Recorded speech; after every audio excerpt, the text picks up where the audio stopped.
గతంలో కూడా గత ఎన్నికల్లో కూడా ఆయనే పోటీ చేశారు. వంశీ చంద్రరెడ్డి చేస్తున్న ఆరోపణ. మరి అప్పుడెందుకు చేయలేదు ఆరోపణ?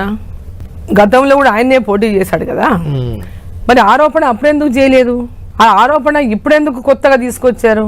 అంటే దాంట్లోనే వాళ్ళ యొక్క అంటే ఏ విధమైనటువంటి మైండ్ సెట్ ఉందో, ఎట్లాంటి అబద్ధాలతోనే ప్రజల్ని నమ్మించాలని ప్రయత్నం చేస్తున్నారో దీంట్లోనే స్పష్టమవుతుంది ఒకటి. ఎందుకంటే ఆమెతో పెట్టుకుంటేనే నన్ను మీడియాలో చూపిస్తారు, నన్ను ప్రజలకు మొహం కనిపిస్తా. ఎందుకంటే 5 ఏళ్ళు పరారైపోయిండు, పోటీ చేసినాక తిరిగి మొహం చూడలే మామూనార్ పార్లమెంటు.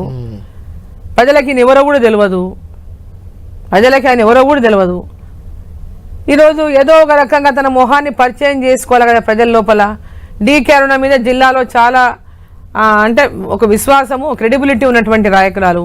ఏ విధంగానైనా ఆమె పైన ఒక డ్యామేజ్ చేసే విధంగా ఆమె డ్యామేజ్ చేయాలనే లక్ష్యంతో మాట్లాడిన మాటలు తప్ప, పచ్చి అబద్ధాలు తప్ప ఆ అబ్బాయికి నిజం మాట్లాడడం రానే రాదు.